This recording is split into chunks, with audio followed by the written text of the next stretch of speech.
right, guys, welcome to another episode of Jab Journals. We're still here in Dynamic Box Club, Westland, Michigan. We're here with one of the trainers here, Anthony Mendez. Anthony, thanks for joining us today. Of course. We've had a few guys from the gym on the show already. You're one of the newer trainers in Metro Detroit. You've been around for a while, but just now busting on the scene here with with Rico doing well, and obviously pros like Corey. What's it like being a new trainer in a city that's so filled with boxing talent? It's different being a younger coach, especially some fighters are my age or a little bit older. It's different, but you just start humbly from the beginning, and being next to Chad and Paul, unbeknownst, kind of mentoring me in a sense. And I think I did it the right way. I earned my stripes the right way and did it. You know what I mean? I'm not just popping out of nowhere and acting like I know what Now, like you said, earn your stripes. Take me through that. What have you done to earn your stripes? Well, to build fighters from nothing. You know what I mean? There's coaches and gyms that'll have credible fighters already and that they didn't build, which is fine.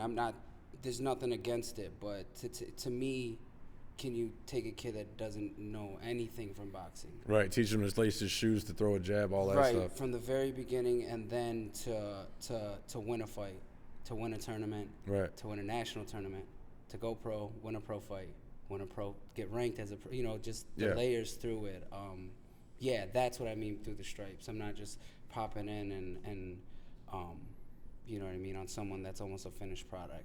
Now correct me if I'm wrong, but when you came in, you were just looking to train and get in shape, and then you just fell in love with the sport and stuck around. What was it that gravitated you towards boxing? Grew up boxing, of course. So split, half Mexican, half Puerto Rican.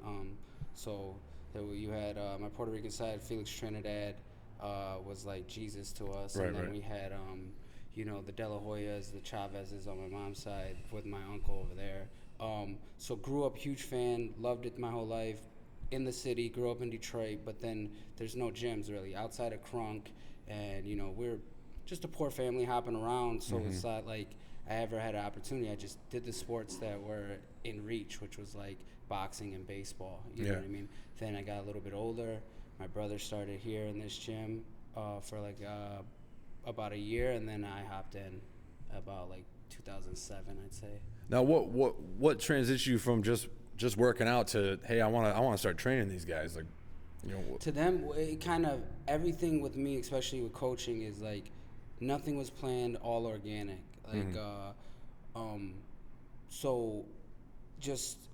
I took in my two brothers. I had to be guardian of them, and they were just starting middle school, and so I don't know how to raise. I was young myself in my early mid-20s. I don't know how to raise a boy to be a man. Right. Go to the gym. All I know, we go to the gym and start training. So they started training, competing, getting good, and then that's kind of how I stumbled across coaching, I guess, was through them. You know what I mean? Through my brothers. Yeah. The cool thing about doing this is I learn about the people I'm interviewing too. That's something I didn't know about you. That's awesome. So basically, you use boxing as a tool to help your brothers grow up and become men. Yep. Right. Yep. And that led you to doing it full time like you're doing it now. Yeah. Just diving head first, right? That's awesome. It's this sport has an interesting way of bringing people in and keeping them, right? So like you mentioned, learning under Paul Soucy and Chad Jaquillard, obviously two well-known coaches, and is that was that, I guess, for lack of a better term, was that scary? Was that did that put extra pressure on you, knowing that you're coming behind these guys and all these accolades they have, all the experience they have, or did it help motivate you? It helped because I didn't even plan on coaching. I was just teaching my brothers how to box, and then Chad's kind of the one that pushed me. He's like, you should get your book. You should start coaching, and then just organically. Right. With me, everything in my life, if it's not organic, I don't like to force anything.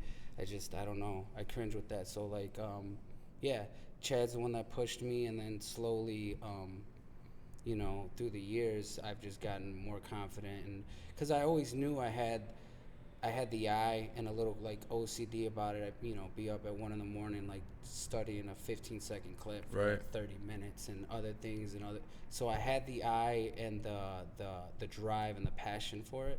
It's just, but where do you go? You know what I mean? I don't know. So yeah, without Chad kind of like pushing me to get my book, and then like I said, unbeknownst mentoring me. You know what I mean? And then just earn my stripes, like I said. You know what I mean?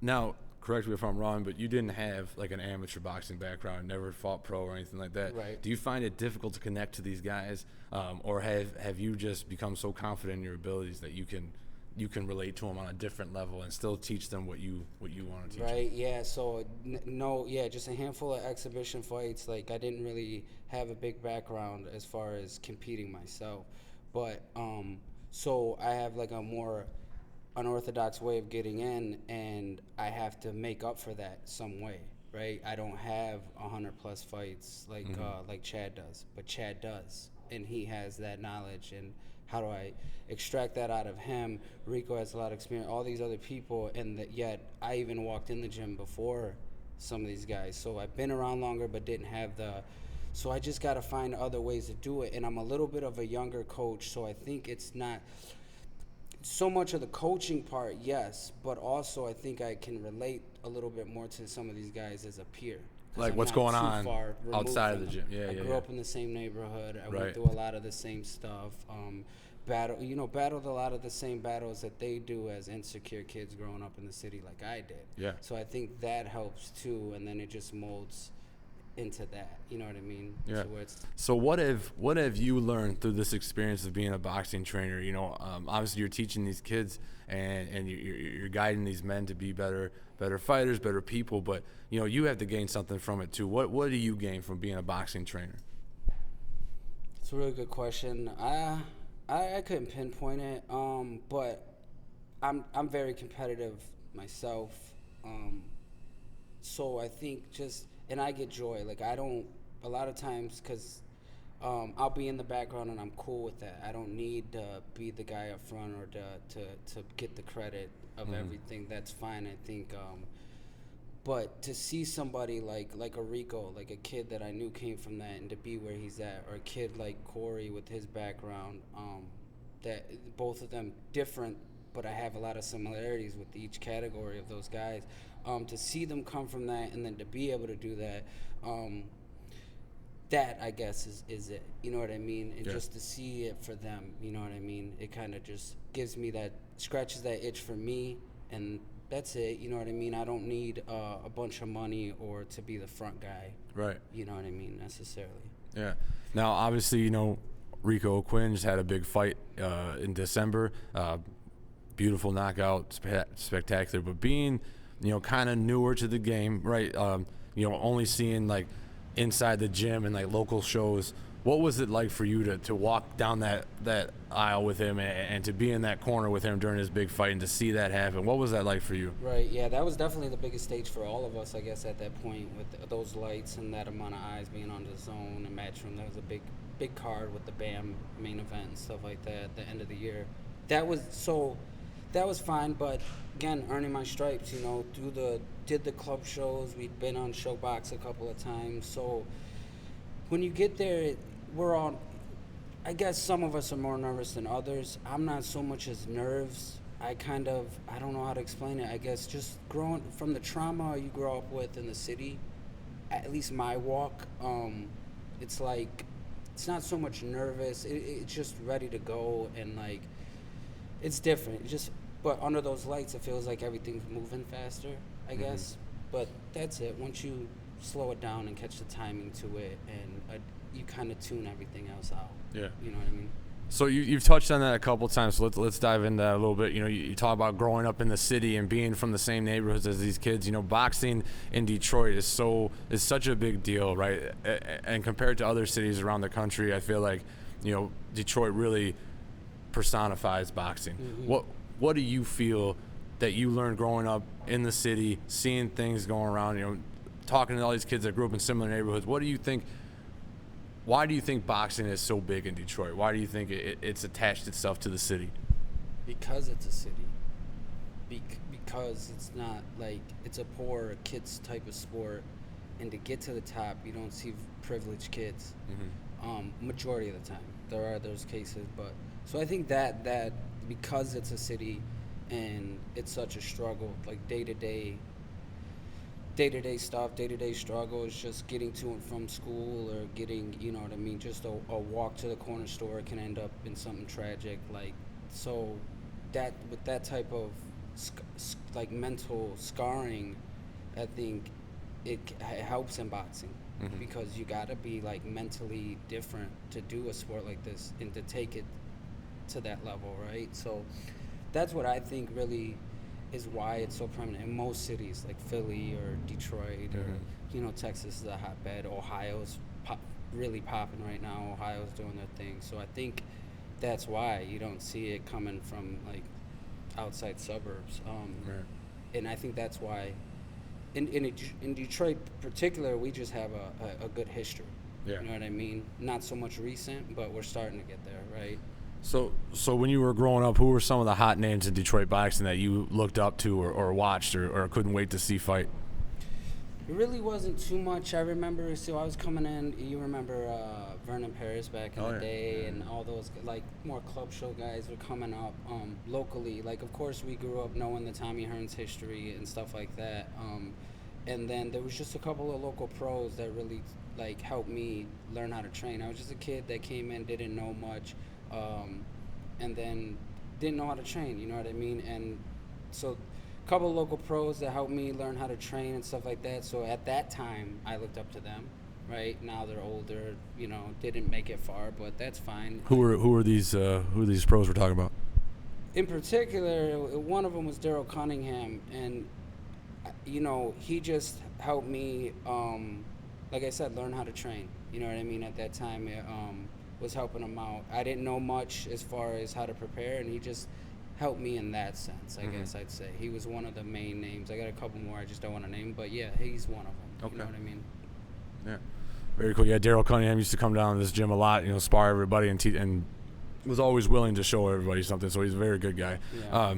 You know, you spoke on Vernon Paris, guys like that. Those are guys that, you know, they fought a couple times in the big lights, right? You know, like you said, didn't really hash out, but I think those guys, you know, really guided the guys like the Tony Harrisons and like the Rico Quinns that are coming up now.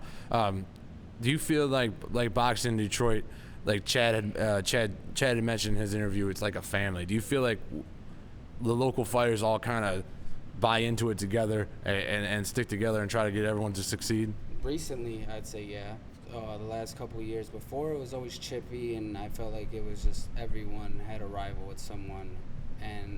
But I'd say more recently, at least in the amateur scene and how it's molding, it's becoming a lot more. I see it on social media where, like, everyone's supporting every gym, no matter what gym you're from or where you're from. So I'd say locally it's starting to become that, and we got a handful of, like, people coming up right now, like pro-wise and amateurs. We got some really good amateurs coming up, and I can start to see it becoming that more from my personal experience. You know what I mean? As far as what I've seen. Now that's been I've seen things on social media recently regarding Detroit versus Detroit fighters, and how you know, there's two sides of it, right? Like, some people say it helps, some people says it hurts. Where do you stand on that? Do you think, you know, do you think Detroit fighters should fight the Detroit fighters, or do you think we should kind of expound on that and fight other people? From what I've seen in my experience, I think it only makes sense for the promoter who's getting the ticket sales money. No, it doesn't. I don't think it does, because I think, let's just say if there's two 160-pounders or 54-pounders locally, prospects, 10 fights, give or take, and now they're fighting each other locally, when you can go on BoxRec and there's 500-600 other middleweights across this country that they could be building a record on. And what they're doing is you're taking two prospects and you're derailing one of them, and I feel like in doing it locally, I just don't feel like I don't think it's the right thing. I think it only makes sense for the promoter who's getting the ticket sales from both ends. Right? He doesn't have to pay for an opponent to come in. Now he gets double the ticket sales. Yeah. So I think it makes sense for them, but I don't think it makes sense for a local fight. But to each his own. Right. Now, if something like that, you know, arose, if you were guiding a fighter through their career, right, and they're, 5, 6, 7, 8, 10-0, something like that, and that fight came up another local fighter with a similar record, would you tell them to stay away from that, or would you try to guide them into that fight? Case by case, I guess, to be fair. If it's in the sense that, like, what you bringing it up in that type of scenario, I probably don't want, like, I wouldn't. But if it makes sense and it's like he's got the whole city behind him and they're overlooking us, our guys, like, we're kind of like the B-side thing that coming in, then sure, why not? Let's take the rub from that guy and take his shine if we know we can beat him or we think we can. So I think it case by case, but in general, I don't think it makes sense majority of the time. Right. You know what I mean? Now, being that you've been around, enough, just like I said, you've seen Rico go to these big fights. What have you learned about the business side of boxing that is either like a good or a bad thing? Is there something in particular that sticks out to you that you didn't know about before? Good question. Yeah, I probably won't be able to think of like the handful of like detailed things like that I really have seen. But yeah, it's definitely different. And being on both sides, like Chad was saying earlier, like doing the local club shows or doing that when we're the favored, we're the A side compared to coming in on a big stage and being the B side. Definitely two different walks to that ring. You know what I mean? Mm-hmm. But so little the subtle things that aren't going to get seen and that the casual fans or the people tuning in that night don't know, from how we get to the arena to how we warm up to picking gloves to hand wrapping to it's just so much detailed little things that there's to it that most people don't see. That those are the different things that go on before you walk out. If you didn't know, you just tune in, two guys in a ring, but there was two different walks to that ring, right, for sure.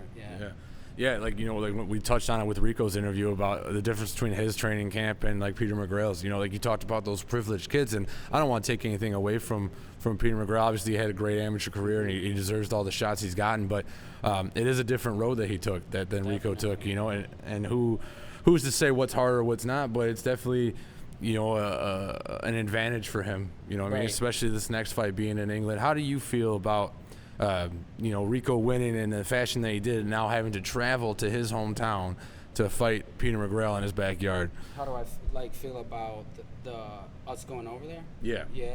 Not a huge fan of it. Yeah, like you said with Rico, I mean, we won it was supposed to be the Brits coming to America and their U.S. debuts and us showing out for them. We weren't home. We were all the way in Arizona, and we won it. Yeah. Now the narrative is as if he gave him a shot in America. Let's get our rematch back in Liverpool. And I don't think that was the narrative. That wasn't before the fight. That wasn't the narrative. The narrative was the Brits coming in. Yeah, that was the build-up for the fight, right? That was on all the posters and everything. Right. It was the Brits are coming to take over. Yep. Still didn't win a fight in the States. Mm-hmm. Let's go over there in my backyard where I've already won all my other 8 pro fights, and let's go back over there. And it just so that's it. And I get it, like you said, he got a big amateur background, he's got the promotion behind him, but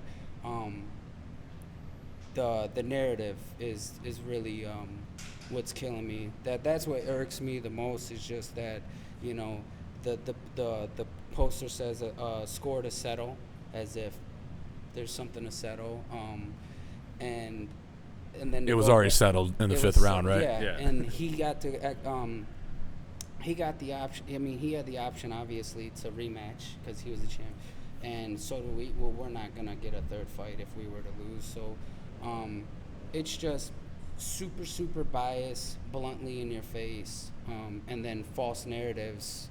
Everything from the press conference to the commentary to now probably the build up to this fight is going to be a lot of just like BS fucking like narrative and perception that they're obviously going to favor because that's their side and that's their investment.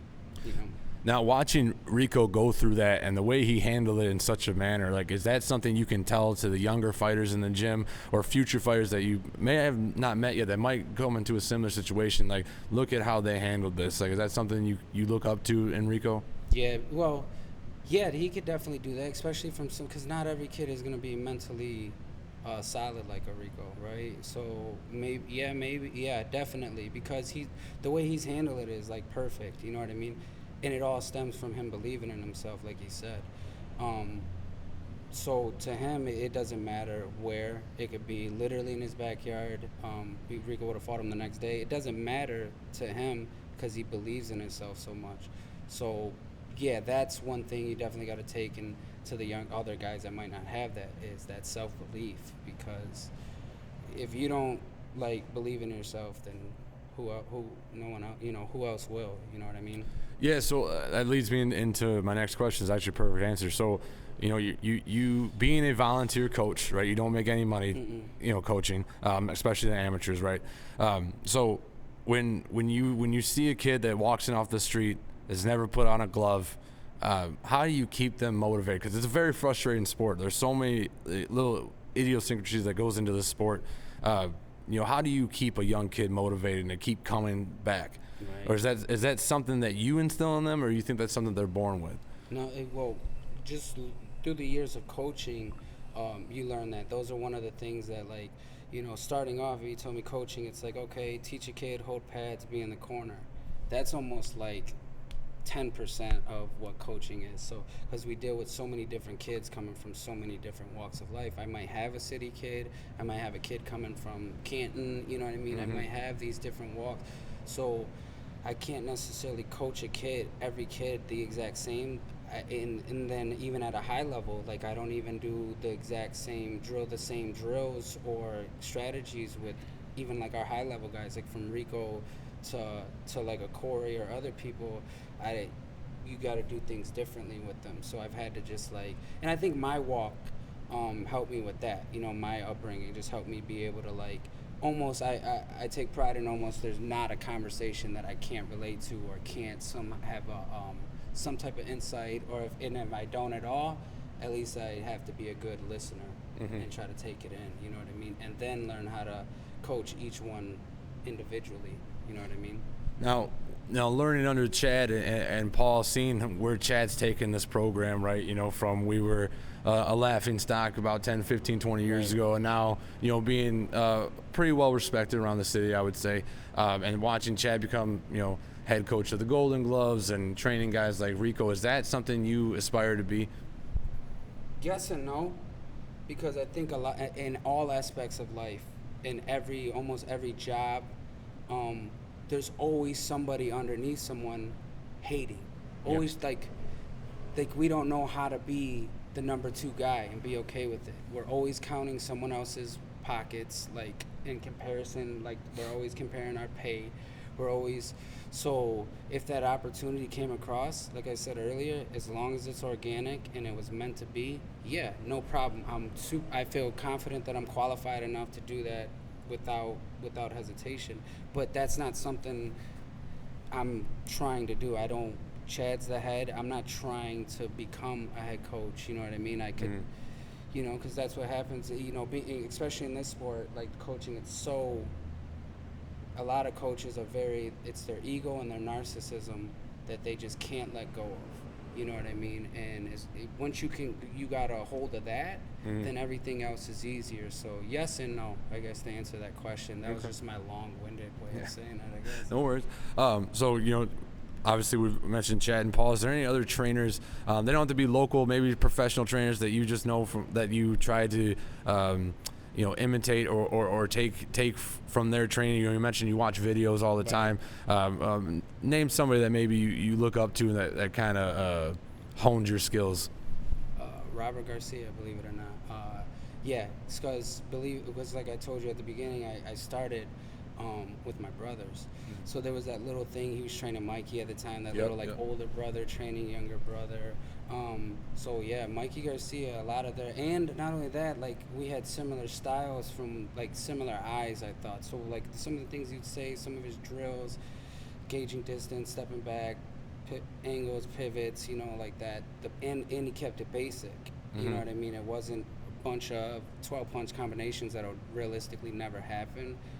They drill what they do, and they do what they drill, and so that was the type of stuff that in particular him. Not so much now. I've kind of just earning my own stripes, kind of. You know what I mean? Learning my but he was definitely one of them. Yeah.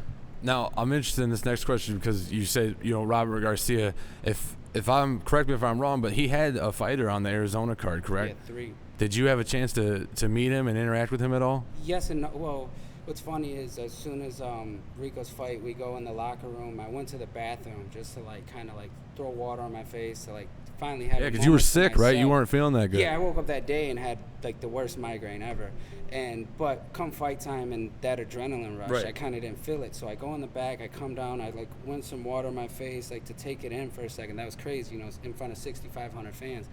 As soon as I walk out out of the bathroom, Bam Bam's locker room is right there and Robert Garcia's right there.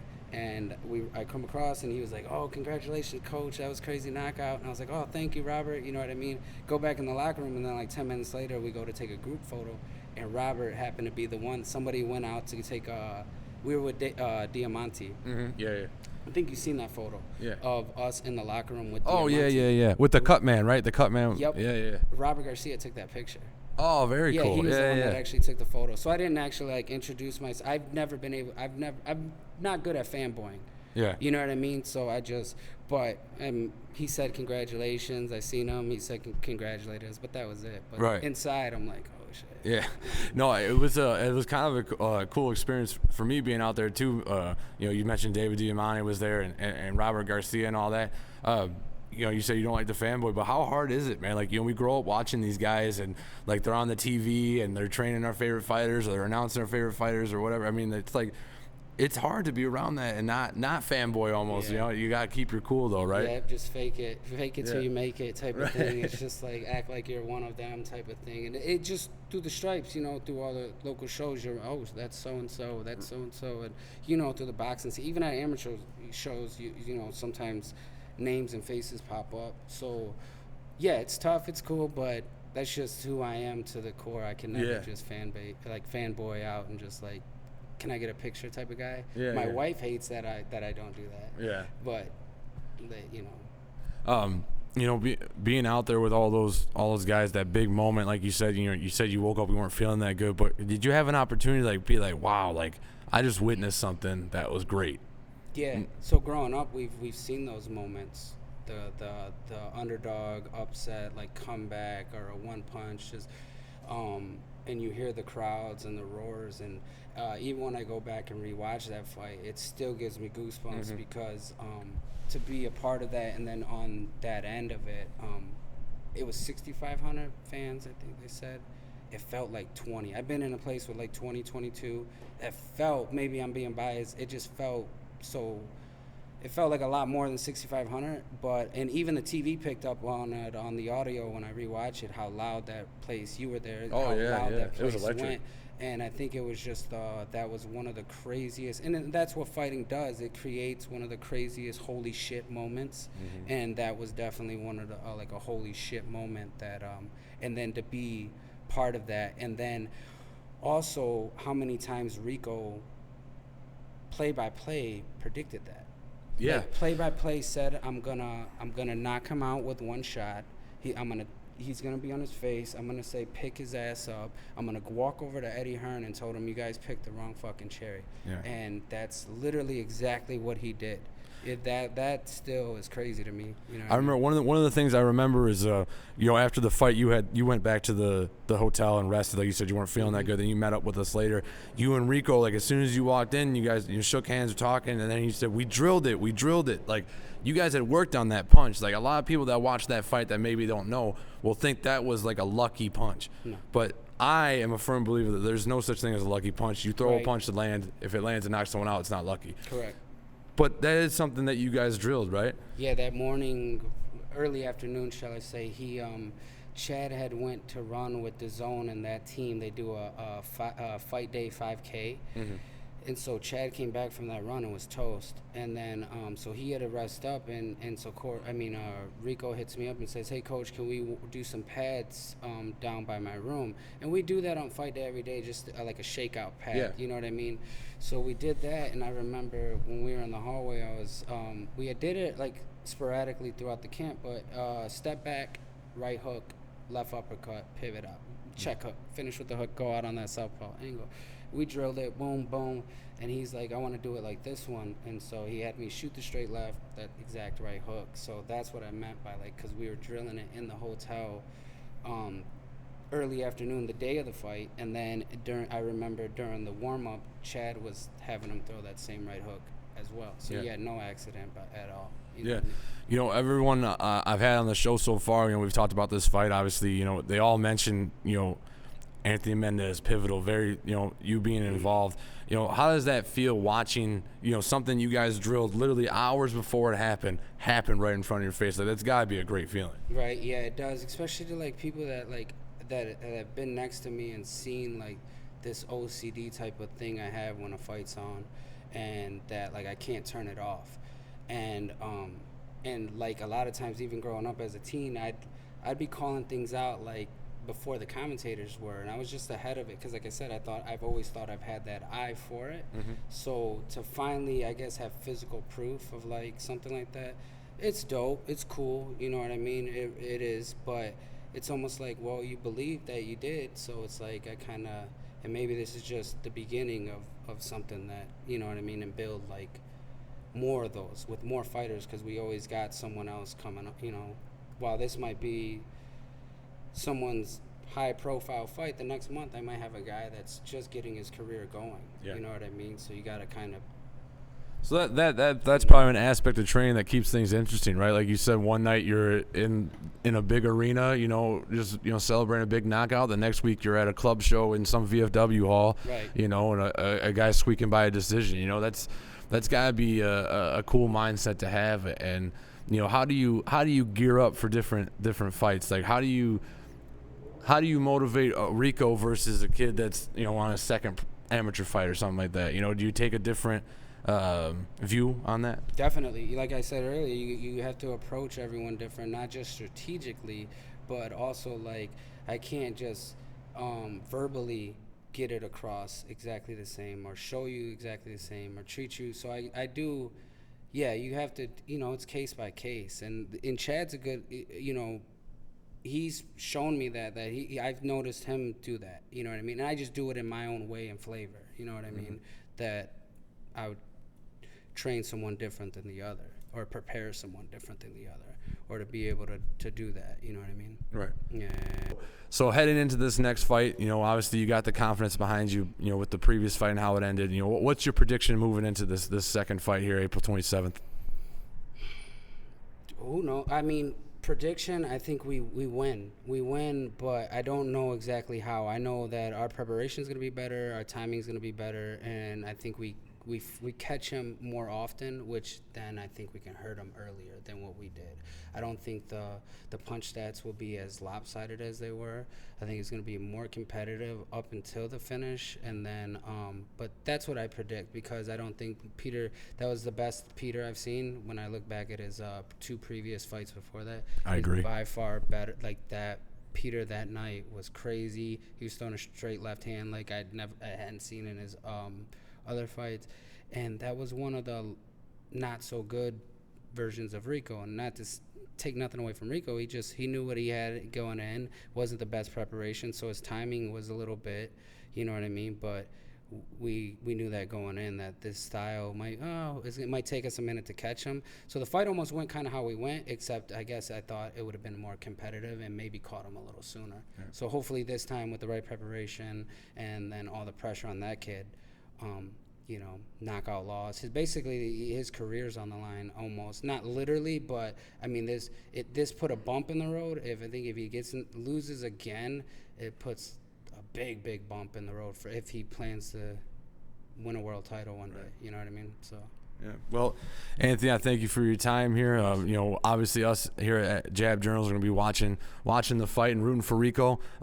You know, that does it for us here today on this last episode. So we'll see you guys on the